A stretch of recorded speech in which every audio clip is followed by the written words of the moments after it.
구조를 어떻게 풀 거냐, 도가 나서겠다는 거죠. 다음, 이게 역사의 진전이구나. 이 마크를 그 가게 앞에다가 붙여드리는 거죠. 이 컨셉입니다.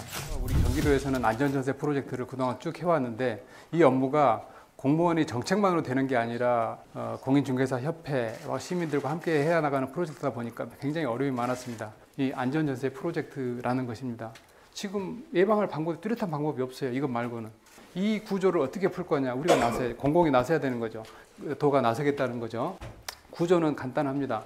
중개사 여러분, 이 실천 과제를 만듭시다. 우리 혼자 만든 건 아니고 중개사분들이랑 한 땀 한 땀 짰어요. 10개 이거 만듭시다.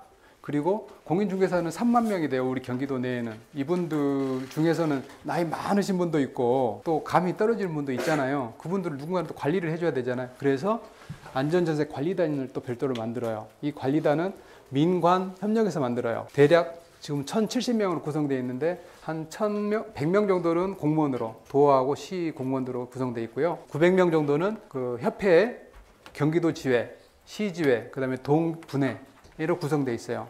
이분들이 같이 협심해가지고 뭘 하냐면 안전전세 지킴이 운동 합시다. 독려하기도 하고, 기왕 이거 하는 김에 우리 중개 제대로 합시다. 중개문화 개선까지. 이게 우리나라 아시는 바 같이 외국에서는 공인중개 한번 하려면 서류가 이렇게 두꺼운 거 아시죠? 우리나라는 너무 얇아요. 그거는 이제 문화를 개선할 때가 됐어요. 우리가 하다 보니까 요구되는 서류가 계속 늘어나더라고요. 이게 역사의 진전이구나, 이런 생각을 하게 됐습니다. 그래서 여기서 실천 과제를 만들고 이걸 하겠다고 서약하신 분들이 있을 거 아니에요. 그분들은 안전전세 지킴이라는 타이틀을 드리고 이 마크를 그 가게 앞에다가 붙여드리는 거죠. 그리고 그러면 우리 전세를 구하는 분들은 이 마크가 붙어있는 가게에 가면 된다는 것이 컨셉입니다. 그러면 이 실천과제 10개를 한번 보실 필요가 있어요. 이 10개를 다 볼 필요는 없고요. 도대체 너희들이 정말 진심으로 열심히 하는 건 맞아? 한번 확인해 볼 필요가 있는데, 제일 중요한 것은 명확한 권리관계가 중요합니다. 왜냐하면 임차인이 정보의 비대칭성이 발생해서 정보를 모르고 계약하게 되잖아요. 그걸 극복해 줘야 되거든요. 위험한 거는 알게 해줘야 되는데, 이게 우리가 이번에 새로 만든 양식입니다. 이 양식 중에서 제일 마음에 드는 게, 먼저 제일 눈에 띄는 게 다주택자 소유. 많은 사고가 다주택자한테서 발생했잖아요. 그럼 너 당신 다주택자입니까? 맞다. 너 몇 호냐?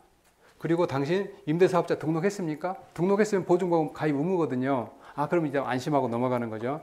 만약 여기에서 등록 안 했고 여러 호수다, 그러면 일단 긴장 한번 하고 들어가는 거예요.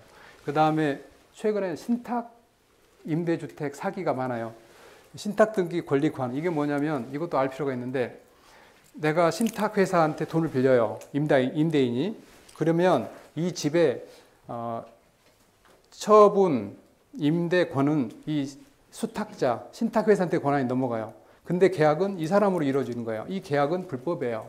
그래서 임차인이 이 사람한테 요구해봐야 아무 권한이 없어요. 왜냐하면 이 사람이 신탁회사가 가지고 있거든요. 그래가지고 굉장히 골치 아픈 피해가 많이 발생했어요. 그래서 당신 수탁자, 신탁은행이 동의했습니까? 동의 안 했으면 계약하면 안 되는 거죠. 이것도 확인하기 별도로 만들었고요.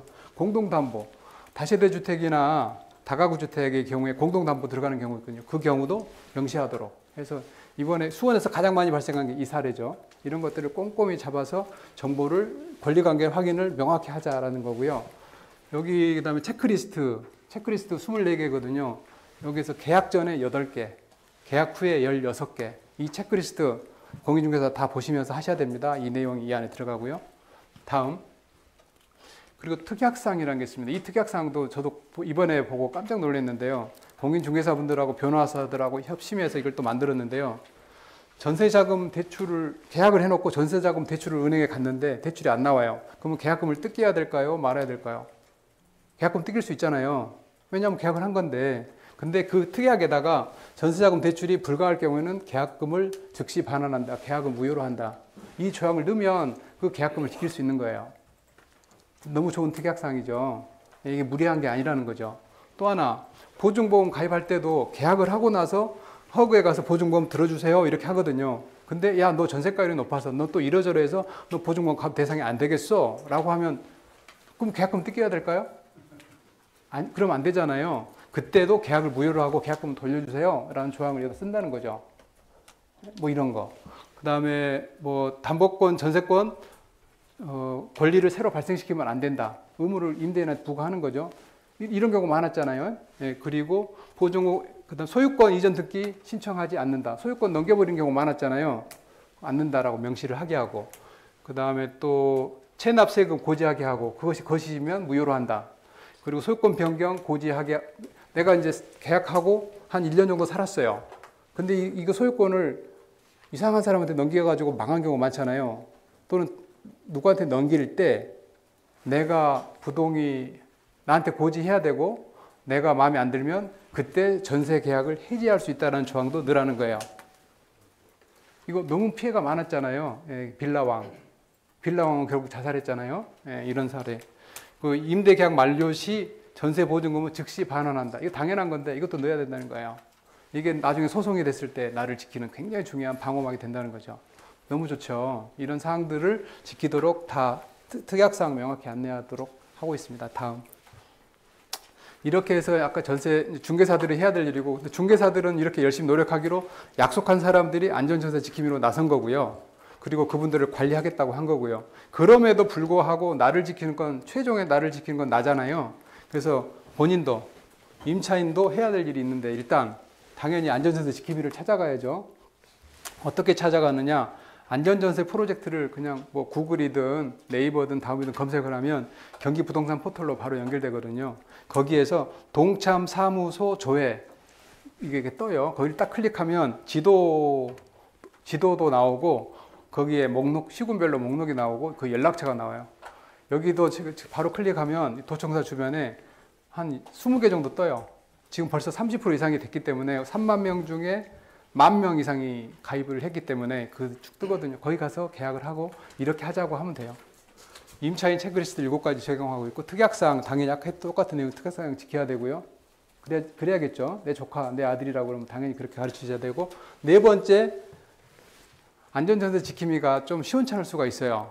왜냐하면 그 중요성을 잘 모를 수도 있고, 또 연세가 너무 높을 수도 있고, 그런 분들은 우리한테 여기에 가셔가지고 경기 부동산 포털에 가서 신고를 해주세요. 예, 벌을 주는 건 아니고요. 더 교육하고 가르치면서 가는 거죠.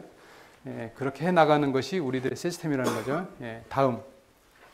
앞으로 저희들은 지금 협의를 계속 하고 있는데, 온라인 플랫폼 있잖아요. 다방, 호갱노노, 직방, 네이버 부동산 이런데 요게 안전전세 지킴이 요거를 바로 동시에 띄워달라고 좀 하고 있어요. 물건 클릭할 때 중개사가 이 사람인지 아닌지를 요청을 하고 있고요. 협조가 나올 것 같아요. 그리고 안전전세 지킴이 리뷰 시스템, 아까 리뷰를 쉽게 할 수 있도록, 아까 우리 부동산 포털 가가지고 하는 것보다 더 쉽게 핸드폰으로 바로 할 수 있게 하는 거 도와주려고 하고 있고요. 이것도 매우 중요해요. 그 전세가율이 한 80% 넘어가면 좀 불안하잖아요. 그 지역을 아까 그 부동산 포털에서 위험 지역 주의보를 이렇게 빨간 거, 위험 이런 식으로 표시를 해주려고 그래요. 이건 A시니까 이 지역 사람들 열받으니까 하면 안 될 것 같은데, 그렇게 해나갈 계획입니다. 예. 다음이요.